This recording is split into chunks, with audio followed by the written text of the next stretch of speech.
Hey everyone, welcome to this week's session on Virtual Global Spine Conference. I'm really pleased to have my good friend and colleague, Dr. Hoon Choi. Dr. Choi is a complex spine surgeon.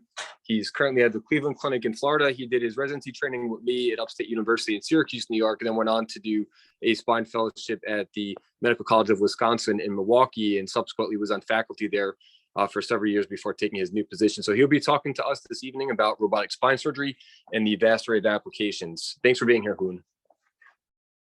Thanks, Mike. Thanks for having me here. I apologize in advance if the internet connection is a little choppy. I'm sort of trying to leech off the free internet in a hotel. So, all right. So let's see. So just, chime in. And you want me to repeat something a little bit slower. So I've got a lot of here, and I don't think it'd be a in-depth discussion of, say, 5-6 cases. I've just got a variety of cases just to show flavor possible with robotic spine surgery. As you guys know, there's a lot of excitement and buzz around this. And I think we're still in the very early stages of this. And already, I think a lot of this is possible from cervical spine down to pelvis. And, I just wanted to give you a flavor. So let's see here. So relevant discussions, we teach the robotic spine surgery for Globus under Excelsis GPS. I'll briefly go into that. And then I'll also help some aspects as well. So I'm going to just give you a very brief review of the past and cases. I'm going to show you 3 rounds of case examples, and it's sort of in the order of increasing difficulty and unusual applications. But the first round, and I think a lot of the more straightforward cases are possible with people who are starting to use this platform for the first time, for the first cases. So I don't know how much time we have, but we have about 1 hour. 1 hour. Okay, so I'm gonna sort of skip through these parts and I will talk about history. But just a brief timeline is, since Da Vinci was approved already 21 years ago, we went in 2004. We had the Mazor, the first iteration. And then we went to 2011, where Renaissance system was approved by the FDA and CE marked for use in Europe. And then go to 2012, brain applications. And then we had come out in 2016. And then 2016, NAS Mazor X launched. This is a sort of a refinement of the original Renaissance system. It's a robotic arm attached to the table, and the software quite sophisticated and great software was developed and FDA approved in 2017 August of the year. Global approved for use in US and Europe. Okay, so this is what it looks like, and shortly after, that's when I was able to obtain the system. Here's the system setup. We have the robot usually at the head of the table, and then we have the camera at the foot of the table. But as I'll show you, this can change and depending on the type of cases. It looks like we've got several people waiting in the waiting room. Aaron, are you letting these people in? Can I do something to let these people in here? Well, we got it. Okay. All right, so I'll keep going here. Okay, so this is really the centerpiece is the End Effector and how you can pass different instruments through it. And it's an interchangeable End Effector now, so you can switch it to become a retractor also. So the basic aspects, this is unlike the Mazor system in that this is not attached to the table. So this is, it's got wheels and you can wheel this around, you can bring it in when you need it, and you can wheel it out when you don't need it. And you put the stabilizers down, so it's not moving around, so it's very stable. But because it's not rigidly fixed to the patient's anatomy, you have to make sure that there are different safety checks to make sure that the anatomy is not moving relative to the reference frame and the markers. And that's why you've got sort of a redundant these passive reflective markers built in.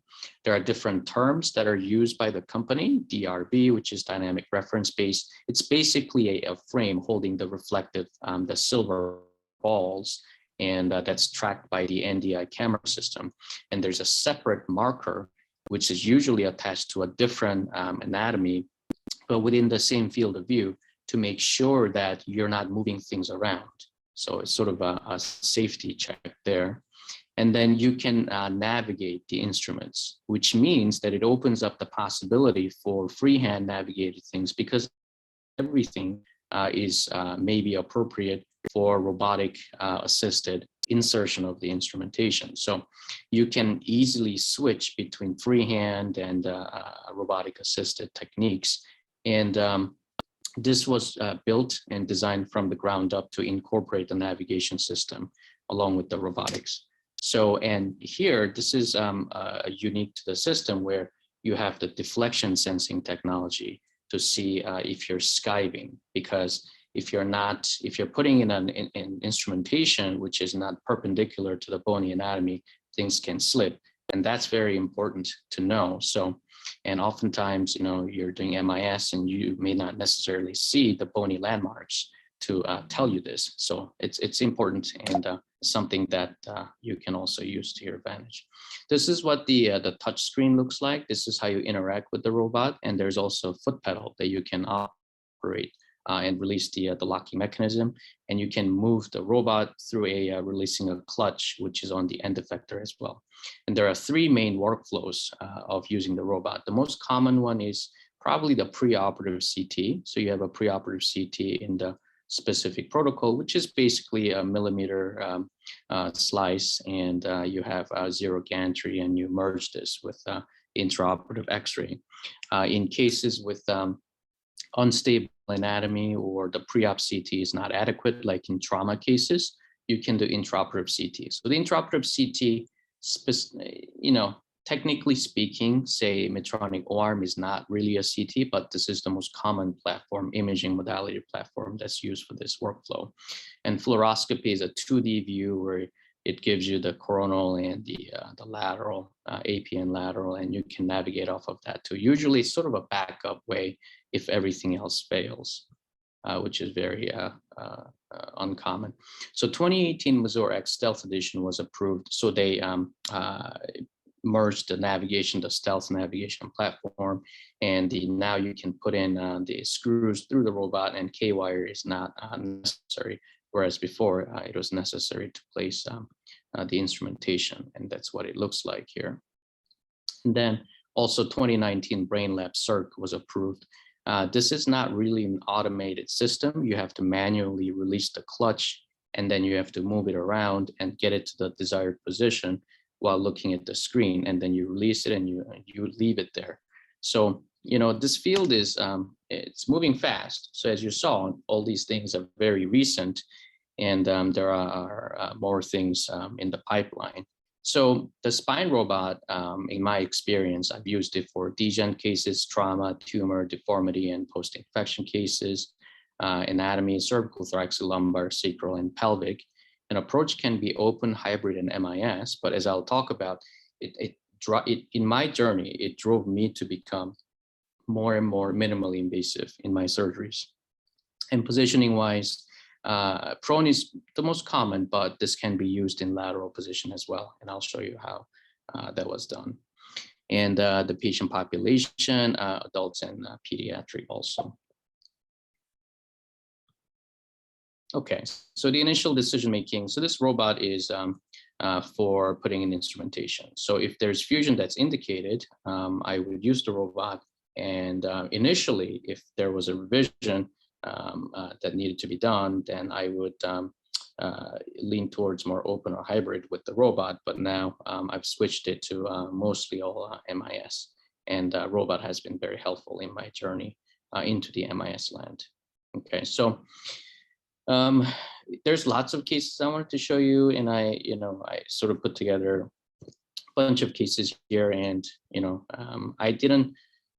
Yeah, we'll see. So if you guys have something that you want to see or skip, let me know, and I'll try to be mindful of everybody's time here. So this is a typical case where I think the robot is a very appropriate. So it's a typical straightforward trauma case. 44-year-old male. He was on the roof and working on repair, and he fell, and he had an L1 burst with posterior ligamentous complex injury. So this is the injury. So the bony fracture goes through. There's no retropulsion of the bone into the canal, but he injured his posterior ligamentous complex, and symptomatically he had a nerve root injury with a TLIC score of 6. So for this case, the trauma CT that was done, this pan scan that people get when they come into the ER after these accidents, it wasn't in the right format. So we use the O-arm, we scan it, and when you scan it, you need some sort of a reference mark that's temporarily placed on the in the field of view where the desired anatomy is. So this H-shaped device, it's a frame that holds different metal BBs.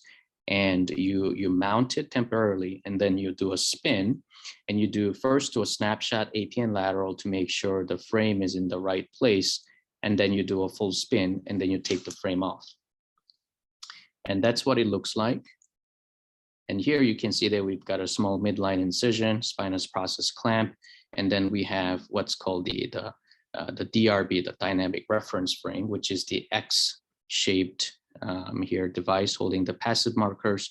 We've got a surveillance marker that's mounted here. So if this moves, then the relationship between this reflective marker and the other 4 reflective markers will change, and that indicates that there's a problem with navigation and accuracy. So it's that safety check we talked about, and then this black frame is the temporary frame that's mounted just for the initial scan. And then here we put in percutaneously 10 screws, and these are the low profile MIS towers sticking through stab incisions. And then here are the screws that we put in here. And then you thread the rods, and this is to provide internal bracing.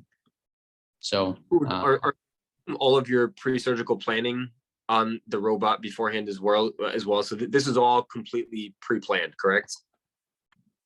Yeah, so if you have a pre-op CT, then you can literally plan this, you know, in your pajamas on a tablet at home while babysitting. But because we didn't have pre-op CT that was adequate for this use, we did a intraoperative spin with the O-arm. And then when, you know, they're getting the patient, other things, draping and getting all the instruments out, I quickly planned this. Typically 10 screws to plan it. It takes about 20 seconds for each screw to be planned. So just overall, it takes a few minutes, but I planned it after I scrubbed in on that touch screen, which has a sterile drape on it. So how long does it take to place 10 screws like that? I would say maybe about 15 minutes or so, just a couple of minutes per screw. Yeah, I actually have, I think I included a table, sort of a time step for a typical MIS robotic assisted T-lift. So I'll show you the breakdown. So this is a similar case. This time it's a T11 first. And the reason why I wanted to show you this is, as you know, when you go into the thoracic spine, especially the mid-thoracic, the anatomy becomes, you know, a little bit more difficult. So smaller patients with traumas or deformity or other type of, you know, thoracic anatomy that has this isthmic pedicles, the robot makes this easy. So you can do extrapedicular screw placement with the robot. Basically, it makes it easier to do also unconventional approaches. So a few comments here. So in a trauma case, intraoperative CT workflow, I found is most helpful. And you can do percutaneous insertion of pedicle screws, and it leads to reliable insertion of pedicle screws in suboptimal anatomy and conditions. And keep in mind that not all pre-op CTs may be appropriate for pre-op CT workflow. So in these cases, if you are planning on using the robot, but you don't have the O-arm or other intraoperative CT imaging platform, then you have to specify to the ER or the trauma team that when they do the CT of the spine, they have to do it in that protocol. So then you can do pre-op CT workflow. And while you're waiting for the patient to roll in, you can actually quickly plan the trajectories and tell the reps and the nursing team and the techs to pull out the appropriate screws and be ready to go. Hoon, are there any limitations in reference to how unstable a particular traumatic injury is? In regards to the accuracy of your robotic arm guiding you into the right trajectory? Yeah, no, that's a good point. I'll show you some atrocious cases, spondyloptosis cases I've done with very, very unstable anatomy. So it's all a matter of where you put the reference frame. If you put the reference frame and you work on that part of the fracture and that's stable, and the other part, you can actually move your reference frame to that part of the anatomy so that the relationship between where the reference frame is and where you're putting the screws is unchanged. Or alternatively, if you want to do it in one go, you have to be very careful when you drill. And it comes down to having sharp drill bit and also having full RPM and not really high torque.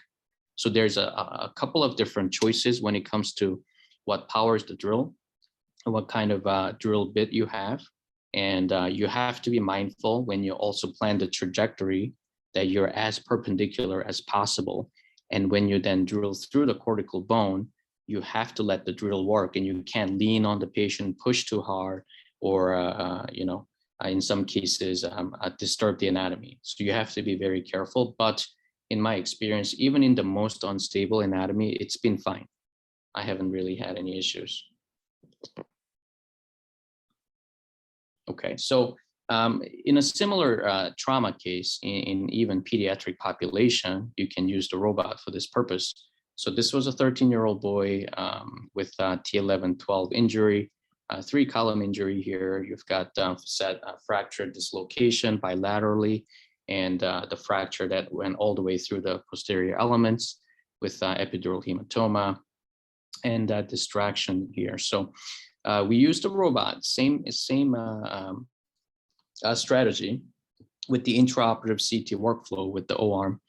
And then we put in the screws, and we were able to gently reduce and manipulate the spine after we put in all the screws.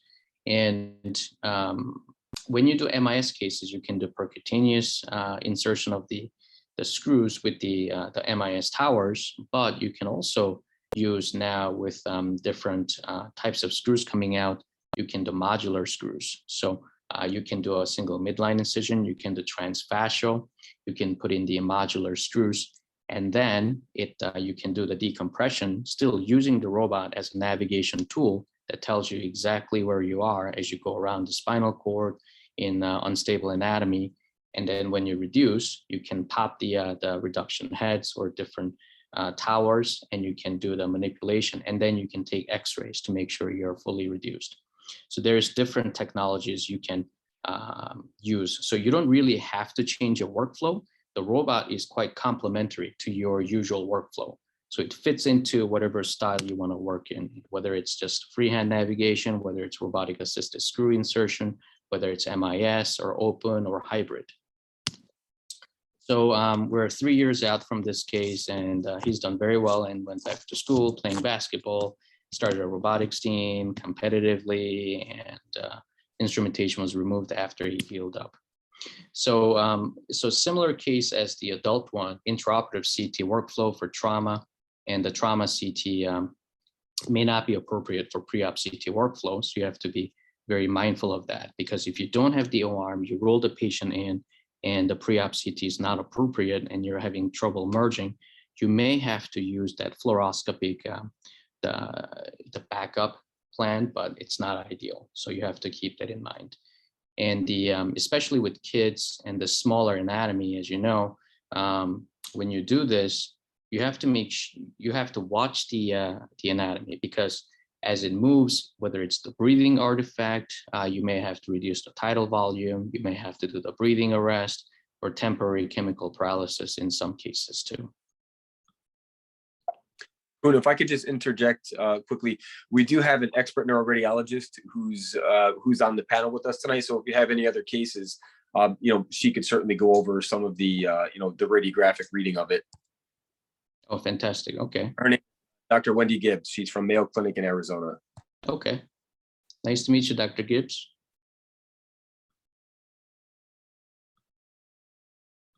All right, so the next case here, it's a C4 to T1 hybrid MIS for another trauma case.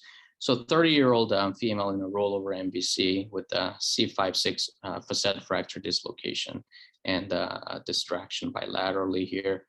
So you can see that there's a disruption of the ligamentous structures and also distraction in the facet that's fractured. Here you can see bilateral distraction. So here, the cervical anatomy, you have to be a little bit more cautious because it's more mobile and things can move on you. And if it's unstable, this is where I would rather use, even if we had pre-op CT available, I would rather use an intraoperative CT workflow to make sure that things haven't shifted when you flip the patient, put a Mayfield head clamp and position the patient and tape the shoulders and whatever you need to do. So this is the frame that we put on, and these are the snapshots we took APN lateral with different BBs, and we make sure we're in the right field of view. And then here you can blend your technique. And for a lot of people, it's easier and a lot faster and reliably safe to do freehand lateral mass screws. And that's what I found. I mean, even though it's possible to do these with the robot, I found that it's just the workflow is faster. In some cases, you got to move more quickly.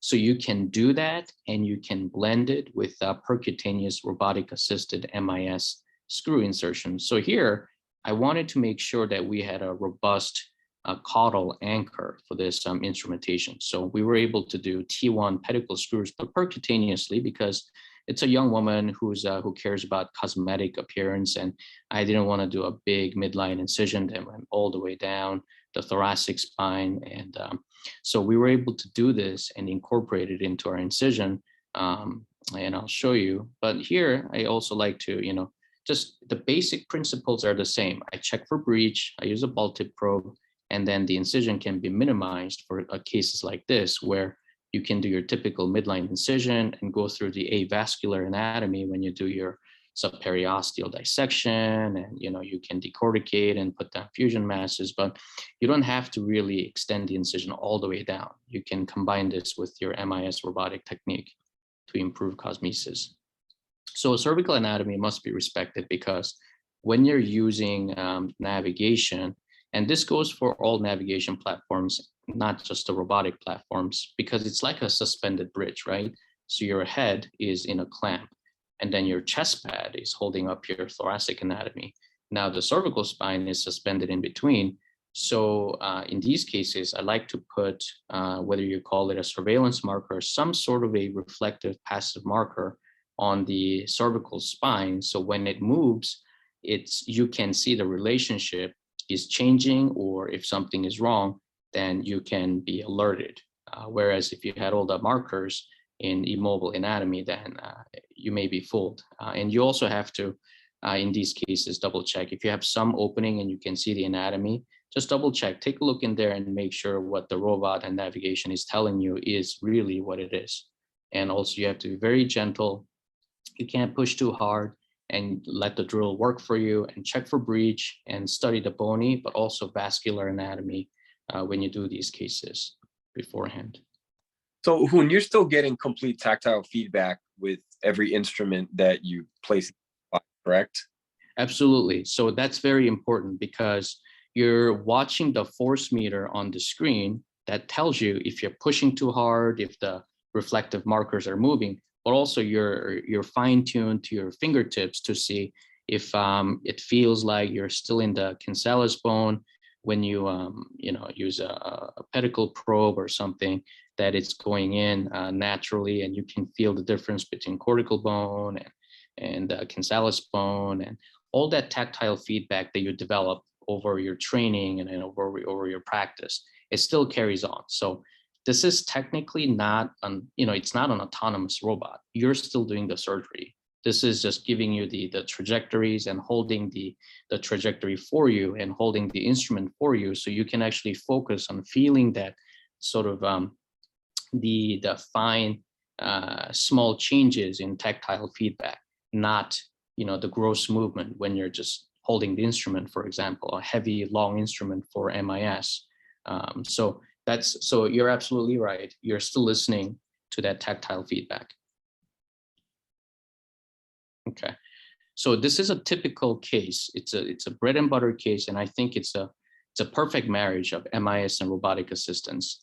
So a typical TLIF case, it's a 58-year-old female, high BMI, has mechanical back pain with neurogenic claudication, 10 millimeter L4-5 spondylolisthesis, severe stenosis, failed conservative management, and this is a good case to combine MIS and robotics. So these straightforward degen cases that I do, I've converted them all to MIS and the robotics, and the patients have been very happy. So you can see the slip there and the severe stenosis. You can see how critically narrow this is, and there is the thickened ligamentum flavum, and you can see the fluid sign in the facet. Here's the slip, 10.9 millimeters when she's standing up and bending forward. So my workflow for these, I use the robot right away, and this can be a pre-op CT workflow or intra-op CT workflow. I put in the screws right away, and I can use modular screws or MIS tower screws. And after that, I drop the tube in. And when I do this, what I've realized over time is you can use the robot and the trajectory planning to your advantage to maximize your screw diameter and the length. But not only that, you can use that to actually plan your skin incisions to really minimize this. So I routinely use an 18 millimeter tube, and then I do instrumentation first, and I do bilateral decompression here. So here's the over the top bilateral decompression. You can see the midline on the dura that I've come across, and you can actually confirm where you are with the navigation, because it's not just a robot here, you're using that as a navigation. So you've got a navigated probe to confirm where you are. And you can combine this with the expandable technology, and you can put in your expandable inner bodies, and then you can pack it in for fusion.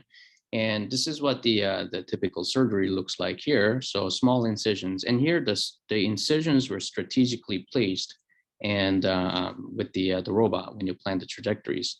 And because you're putting in big diameter screws, typically it's 7.5 or 8.5 for lumbar spine, and you can really use that to manipulate and reduce the spine for spondylolisthesis for grade 2 or grade 1 or grade 2, even here, 19 millimeter slip here, and you can reduce the spine. And you can do this with bilateral MIS decompression, release the facet, and you can make sure that you can even compress, make sure you have good lordosis.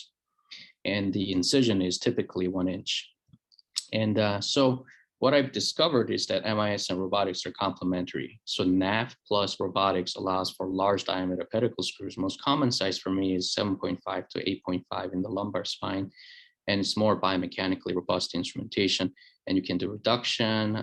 The incisions can be planned and minimized. And usually for me, it's up to the diameter of the tubes that basically determines how big my incision is. And screw trajectories can be fine-tuned to allow for needed decompression and also cosmesis. And you can use it for 2-level or 3-level. You can combine it with dual expanding inner bodies. And this is typically how long, what it looks like for me, a typical single-level robotic-assisted MIS TLIF. So you do your plan, which takes a couple minutes for 4 screws, and then you implant this.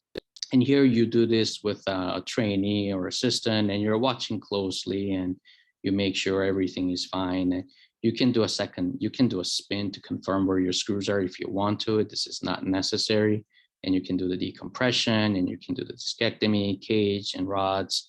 And typically, all up, screw insertion is about 14 minutes for 4 screws. Decompression, you can do bilaterally, 25 minutes or so. Discectomy, 28, and insertion of the rods, set screws and break off the towers, and you're done.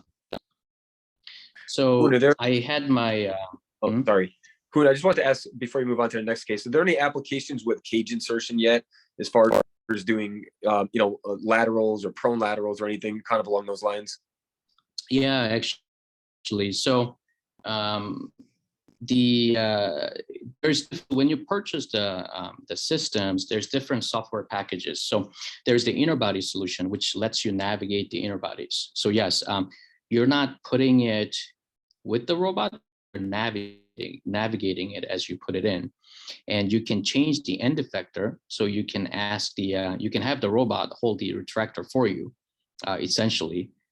Personally, I prefer to have the robot out of the way once you've put in the screws, and you can fold the arm away, but you can navigate the inner body.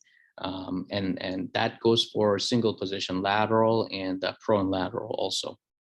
So yeah, you can use it for that purpose. And these are the 7.5 and 8.5 screws that we just looked at the last few cases we've done.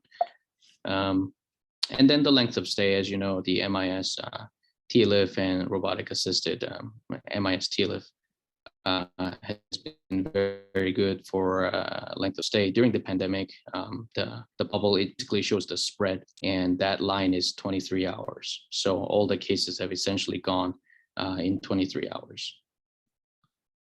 Okay, so let's go slightly sort of less common cases. So 88-year-old female, high-grade T3 to stenosis, myelomalacia, myelopathy, radiculopathy, gait instability, and basically wheelchair-bound. So here's the MRI. You can see that there is some instability at 3-4, and you can go front back, or you can just do front. But after discussing, she wanted one-shot surgery, which will guarantee that she'll have core decompression and stabilization. So we actually decided to go in the back and use the robotic technology and navigation to our benefit, to have screw trajectories, which could help us manipulate the spine and reduce the spine back there. So for this type of case, we move the camera, which is usually at the foot of the bed, to the head of the bed. And here is the Mayfield adapter that you put in after you drape, and then you cut a little hole in the drape and you drop it from sterile to non-sterile. And then you mount a temporary frame when you do the intraoperative scan. So here's the piece that connects to the Mayfield, and here's what a little incision looks like.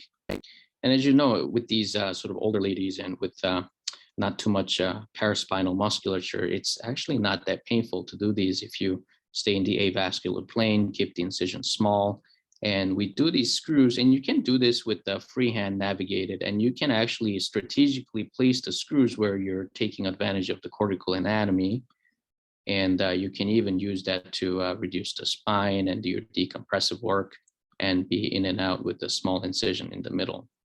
So larger diameter screws with cortical bone purchase allows for bony manipulation, and you can use freehand navigated technique versus rigid techniques, but you must respect the cervical bony and vascular anatomy as we talked about. And I'll emphasize this again as we move to C1 and C2. Just think about the cervical anatomy can be a suspended bridge, and you can't be completely paralyzing the patient where the cervical spine might be sagging and you're taking too long. So you do have to move quickly in these cases if you can. Hoon, what's the difference between this freehand navigated and the rigid technique? Can you just maybe detail that a little bit more for us? Yeah. So the freehand navigated is you're still working with the robot, but in this case, you're using the robot as purely a navigation platform. It's like using a Stealth and just using it as a navigation system. And the robotic arm can be folded away and tucked away, and you can control this with your foot pedal or with your hand and move the arm out of the way, where you're basically putting it in while watching the screen and the anatomy and using it as a navigation only. Rigid technique I'm referring to when you're actually putting the instrumentation through the robot arm through the distal end, called the end effector, and then you're putting it directly into the spine. So if you're doing that, it is more difficult to see the bony anatomy directly because the robot arm is in your way. And these are the things that you have to remember when you do this, because just because you can, sometimes you shouldn't, and you should do what's safe and what you're comfortable with. Okay, so Mike, you kind of alluded to this. So single position lateral, I'll show you. I don't know if I ended up including a prone lateral. I'll see if I can add it on if we have time. So this is a nice, easy case with the robotic platform. So 30-year-old guy, L3-4 spondylolysis, smoker. He's a builder, mechanical back pain, intermittent radicular pain, and worsening for 2 years. So here's a 3-4 with the modic changes and collapse of the disc space and almost a 9mm slip. So here you have the patient in lateral position, and you have the, here I'm using the Intraop CT workflow again. So you have the temporary black frame, and you get the AP and lateral snapshots, and then you do an O-arm spin. And the robot is brought in here, it's on wheels. So you bring it in, you put the stabilizer down so it doesn't move. And then you plan the trajectories, and you push the pedal, and the robot will actually go to the trajectory you want. So here, there's some debate about, do you do the top screws or bottom screws? So in this case, do you do the left screws first or the right screws first? And the things that you have to remember is that unlike the other system, the robot has the stabilizers down and it's basically stuck to the ground. Whereas the patient, as you can see, is taped to the table and everything. But if you lean on the patient will move away from you. So here, it's extremely important for you to not lean on the patient and to use a sharp drill bit and to not skive or push the anatomy. And sometimes you have to make sure the patient is not rolling away from you. So you put a hand that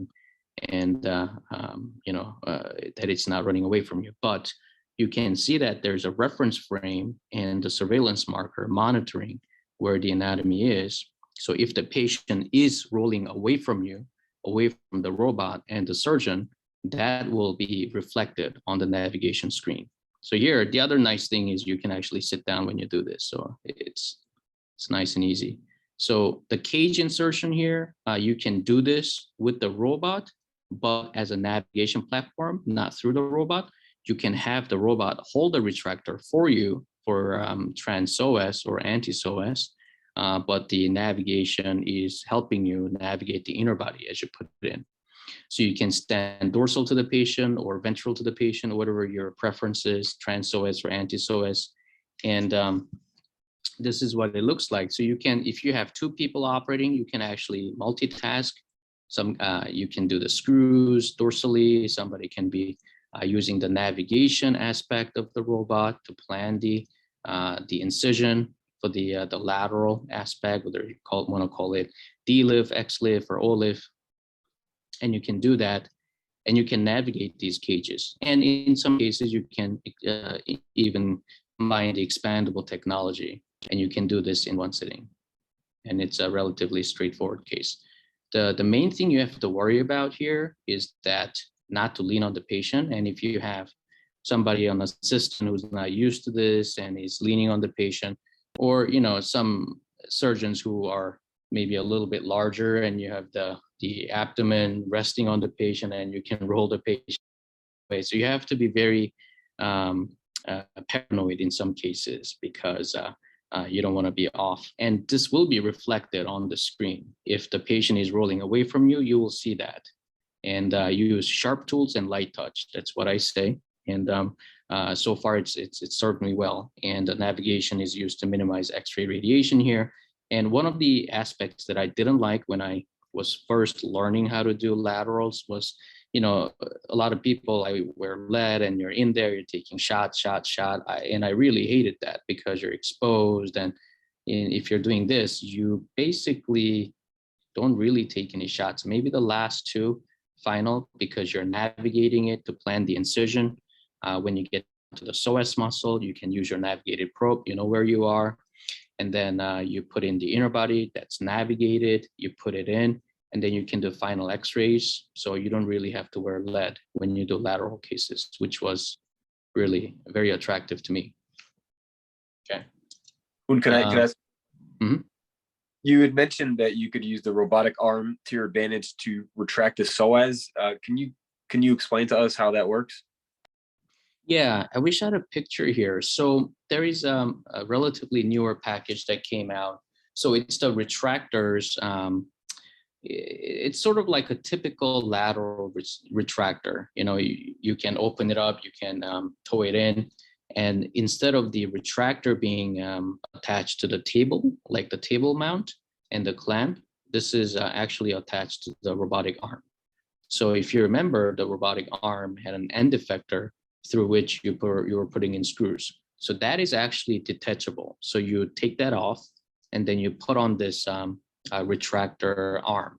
It's like an articulating arm, distal end. And then you put the retractor in, and then you use the robot to hold it in place. So, you know, and that sometimes people prefer it. Sometimes people don't like it, but it's up to the surgeon, but it's an option for you. You are using the robot as a retractor, as an assistant, if you're light on personnel. And here, I just wanted to quickly show you an SI fusion case.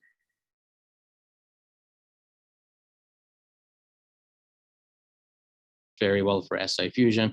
I'm not going to get into the indications and such, but the standard, you know, the provocative test for SI fusion and the diagnostic and therapeutic injections. And you can do a case like this was a bilateral case. I mean, obviously it's highly unusual to the bilateral SI fusion cases, but you can have the patient in prone position here, and the camera is at the foot of the table, and you have the robotic arm. Basically, it's able to do both sides. Sometimes you have to roll it from one side to the other, and this is where the flexibility of the robot is very helpful, because it's not attached to the table when you're done with the left side, and you can't possibly reach the right side, because if you look at the trajectory, look at the angle of this, it's very difficult to get the other side from one side when the robot is on the left. So you can basically literally roll it to the other side and to the other side in one go. So here we use the spin, and you can plan the 2-screw system, 3-screw system, and you can see how the screws overlap, how it follows the anatomy, and it becomes a relatively straightforward procedure with literally a stab incision. Okay. Do you ever do that in conjunction with your if you're doing like a thoracolumbar deformity? And I think Mike is keen on this technique, the bedrock technique. Have you ever done that before? Yeah, so I can show you a case. I don't know if I included the pictures, but I usually end long constructs in S2AI, and you can do bedrock and you can do other things, because when you plan these, you're using the robot to basically maximize your instrumentation, whether it be the diameter, the number of the pelvic anchors, and how you want it to look and how you want it to line up. And it's the ability to plan beforehand for the screw cadence and how it's going to help you with the rod contouring and placement, and reducing the time. So it basically leads to what you planned. You can translate that into actual application and what it looks like at the end of the day more reliably with the robotic navigation platform. That's what I found in my experience. So this is a C2 to T1 revision fusion, somebody who had front back and developed above and below stenosis and had myelopathy and radiculopathy and issues. So that was the construct. And, you can open the big incision, and you can do a surgery, which may lead to a lot of pain and prolonged healing. But you can use the, your robotic MIS technique to your advantage. You can open partially the midline incision and do your dissection, which maybe it's pretty painful in some cases. You gotta detach all that stuff from the dura and make sure that you're not hurting anything. But you can do percutaneous incisions for screw placement, whether it's C2, T1, and here I'm doing a percutaneous robotic assisted C2 screw placement. And then I'm flipping the robot arm and doing a C7 and T1 pedicle screws percutaneously. And then here's what it looks like. And then you can just open the middle and you can dissect carefully, and then you can actually incorporate your instrumentation to the old instrumentation. And you can do this with a relatively small incision to have a construct like this. Okay. All right, so let's go to more complex round of cases. 646. All right, so I like this technique. This is something that I've been working on, and it also takes advantage of it marries the two, MIS and robotics. So it's a typical sort of an older person who falls and has an odontoid fracture that's unstable and doesn't really wear a brace. You can't do a halo. And so this is just to basically remind you to look at the vascular anatomy. And the reason why I put a cut here is that I even look at the the ACOM and PCOM and the Circle of Willis and things, and disaster planning if you were to have vascular injury or whatnot. And here's basically the muscles to remind you that there's a lot of important muscles in its complex anatomy, and if you can minimize the detachment of the muscles in this area, and I think that the patients are happier. So here I put the patient in a head clamp. This isn't a Jackson with the adapter to the Mayfield. And then I have an adapter for the Mayfield, which then holds the reference frame. And then I'm suspending a temporary frame, which is over the C1, C2 area. And I'm doing an O-arm spin. And here I wanted to show you the different types of the drill bit that I was mentioning before. The top left, you have the sharp, very sharp drill bit. And on the right, you have the blunt end, but it's more side cutting. And then the bottom left, it's that fluted, rounded drill bit. So sometimes you have to use different drill bits and choose this depending on how mobile the anatomy is, the angulation of the cortical bone that's sloping away, and if you're struggling to get through the cortical bone without pushing on the bone. So, and there's a couple of different attachments you can use for the motor, whether it's a high RPM, low torque, or if it's low RPM, high torque. You don't want to be twisting the anatomy so much. So, there's different subtle nuances to this. So here, if you look at it carefully, this is an unusual location where I'm putting the screw. But look at where the angulation is. This is a C1, C2 transarticular screw. And in many cases, in older patients, you may be making a percutaneous stab incision way in the thoracic spine and going. So here, we were actually able to do a C1, C2 transarticular screw through small stab incisions. And the patient was actually able to be mechanically fixated with the flexion extension showing that it's robust, and was able to go home the next day, basically because it's 2 percutaneous screws. And or robotic transarticular screw. Yeah. Yeah, you get a really nice hello from Switzerland. This was a Margall screw. Usually we only see harm screws here, and I'm really glad to see a Margall screw. Yeah. A quick question. So you said that you place some of these screws percutaneously, right, through the skin. So how are you dealing with the typical venous plexus bleeding that we would run into if we're doing this open, or are you just not seeing the bleeding because you're doing it all percutaneous? Like how does that work out if you're doing a C1 to 4, and let's say you perk your C1 lateral mass screws, and then you want to open up to throw some bone graft down to get arthrodesis, right? So how are you kind of managing that?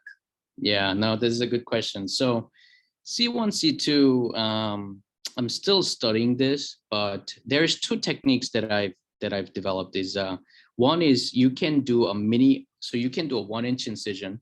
You can plan your skin incision. You can plan your C1, C2 trajectory, and you can actually drop an 18-millimeter tube or something bigger, and you can actually physically go in there and carefully cauterize the venous plexus and expose even the C2 root. If the root is in the way, you can actually ligate, divide it, and you can go into the C1, C2 joint and really decorticate, pack in the bone graft, and then put in the screws and do that. A true traditional arthrodesis, except that you have small stab incisions. Or in some of the cases, I found that it's actually, if the anatomy is favorable, you can do a C1, C2 transarticular percutaneous screw. It's not technically an arthrodesis because you're not decorticating, putting in bone graft and everything, but you're stabilizing this like an internal brace, and then you're done with that. So you don't see the bleeding there. Sometimes when you're starting really low down in the lower cervical or in the thoracic spine to go up to C1, C2, the trajectory as you go, you can see some bleeding in those cases. You know, you use your hemostatic agents and you cauterize and you make sure you spend some time getting that done. But if you're concerned, that's because that's why I do CTA, and then I look at the anatomy carefully. And depending on the phase you're catching this, maybe Dr. Gibbs can comment on it, the arterial and the venous structures, you can see the vascular anatomy. And I take that into consideration when I'm trying to decide C1, C2 transarticular or C1, C2, putting in screws and putting rods and set screws and doing arthrodesis.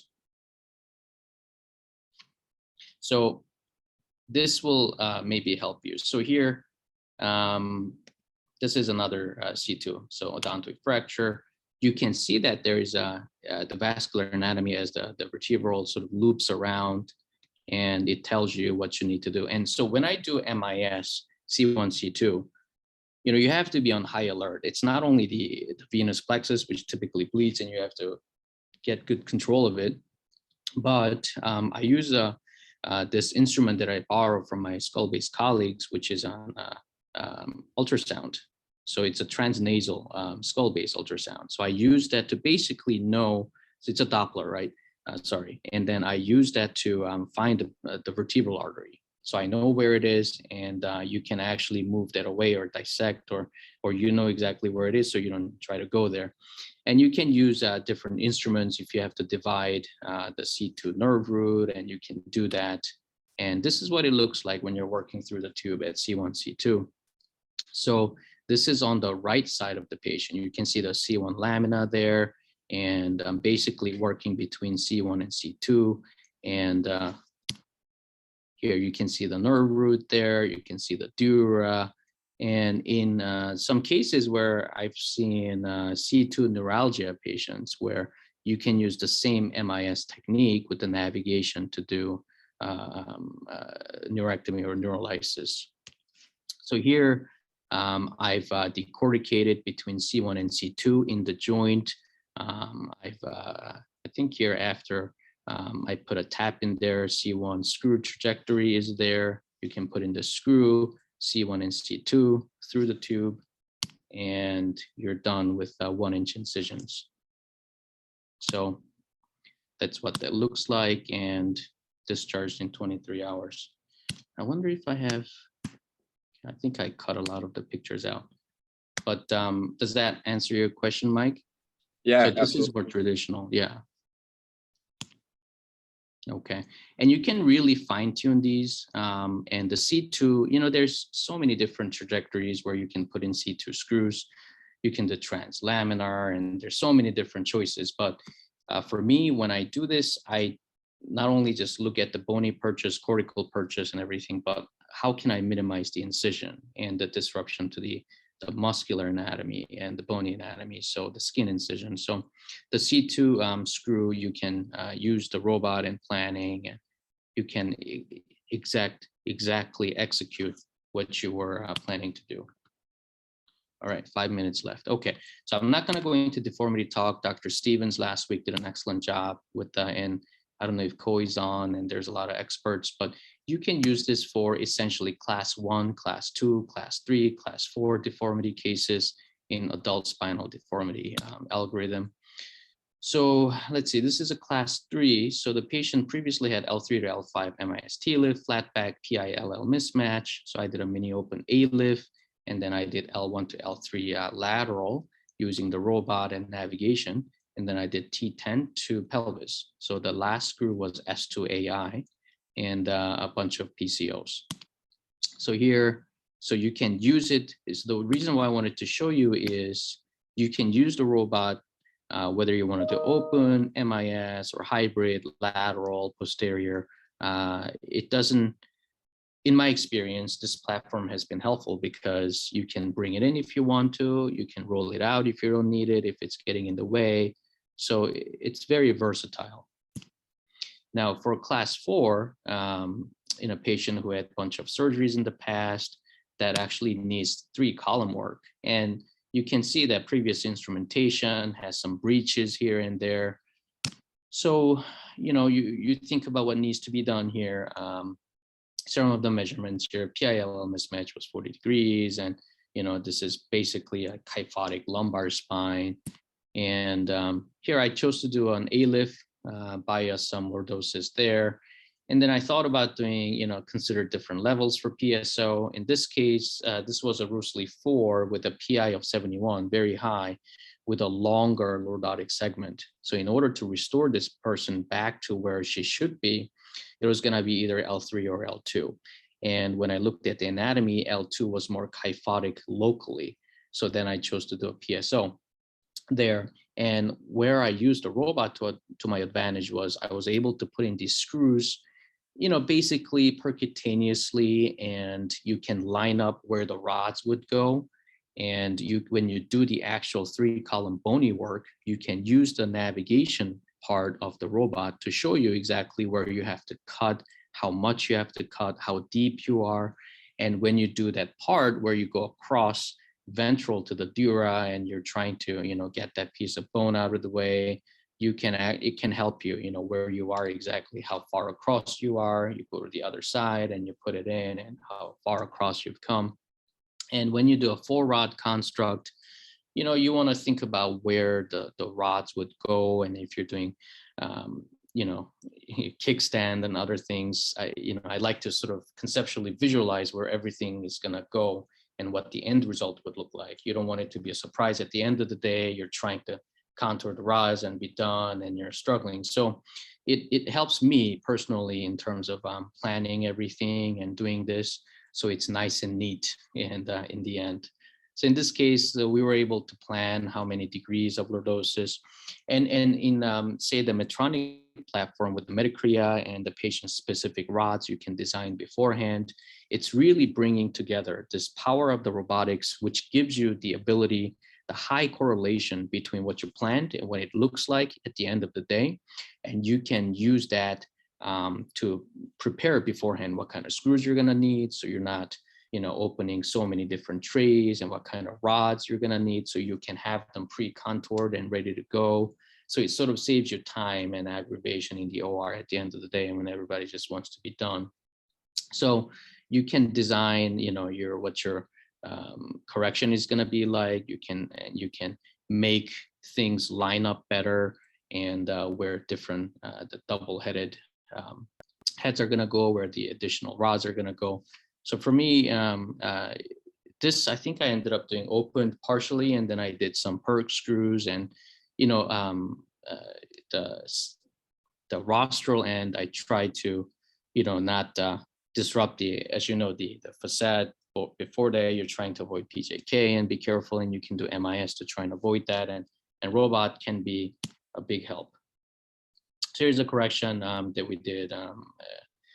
You guys have seen a bunch of these, so I'm not going to belabor this. So the comments specific to robotics is larger diameter screws, and it preserves your mental and physical capacity for the important, difficult part, which is the 3-column bony work here and working around all this, the scar tissue and the tedious dissection around this nasty, scar tissue after the patient's had a bunch of surgeries. Saves your energy. And if you're taking a quick break and your assistants are working, it ensures that, reliable result. You're not, called back and there's some surprise and something you have to fix. And the navigation is helpful for 3-column work, and the MIS techniques can also be used as a complementary thing. This is just another case, similar, multiple surgeries between L1 and L5. It's very rigid, as you can see, with multiple fusion graft masses and PSO. This is also upper level. This one was an open here. You can do corrections here.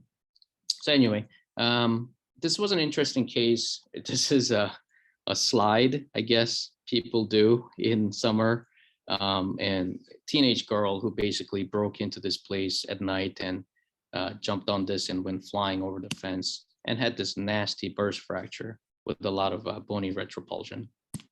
And now what I was able to do with the MIS and robotics was that traditionally, you would go and maybe this would require a big incision, but I was able to drop a tube and carefully plan where I would drop the tube, how I would put in the screws.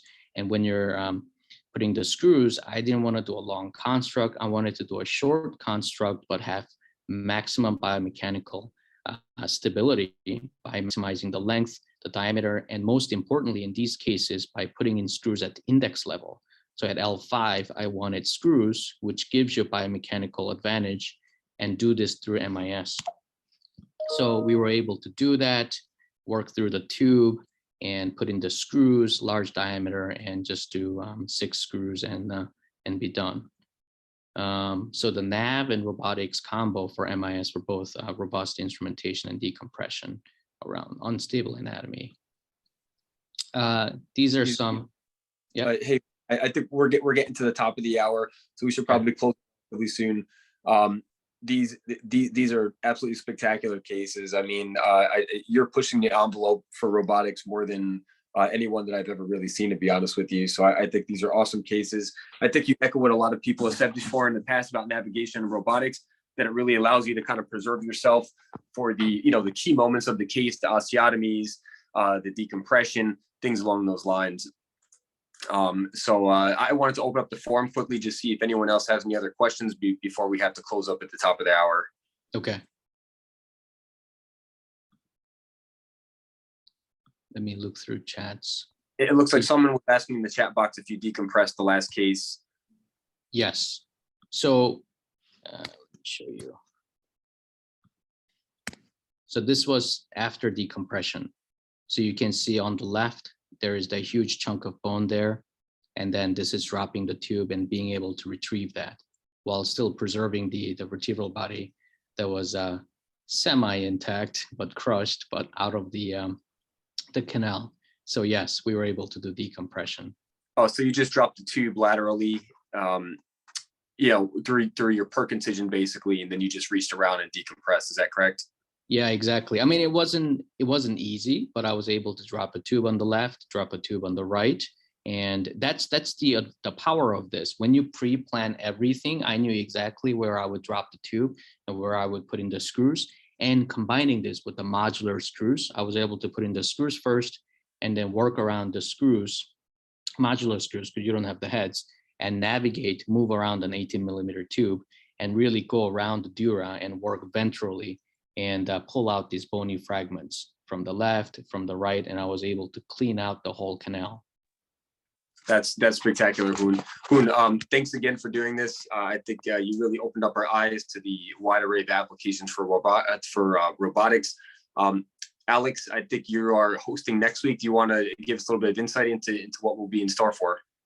Yeah, so next week it's up to me hosting Cordula Netzer. She is an orthopedic spine surgeon from the University of Basel, fellowship trained from Bologna, Budapest. She has so much experience about sexual tumors, and she will present interesting cases from her daily practice. And I'm really interested to hear from her what she can tell us. Awesome. Looking forward to it, Alex. Hoon, thanks again. Maybe we'll catch up in Vegas at Spine Section, and great night, a great day. Yes, thank you for having me. Thank you everybody for your attention. Have a good evening. You too, guys. All right.